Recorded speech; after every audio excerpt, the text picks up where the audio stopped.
Let's have some practice with tongue twister, and today is the letter B. And the letter B makes the sound B, B, B. Let's start. Betty butter.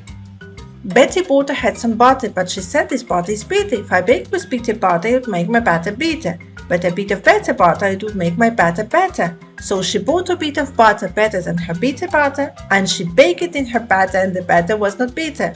That was better. Betty bought a bit of better butter. Can you do it? Let's do it slowly. Betty butter had some butter, but she said this butter is bitter. If I bake this bitter butter, it would make my batter bitter.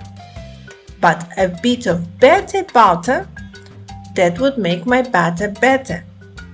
So she bought a bit of butter, better than her bitter butter, and she baked it in her batter, and the batter was not bitter. So it was better Betty bought a bit of better butter. Let's try it again quickly. Are you ready? Go! Betty butter had some butter, but she said that butter is bitter. If I bake with bitter butter, it would make my batter bitter. But a bit of better butter, that would make my batter better. So she bought a bit of butter better than her bitter butter, and she baked it in her batter, and the batter was not bitter. So it was better Betty bought a bit of better butter. Can you do it? Excellent, good job!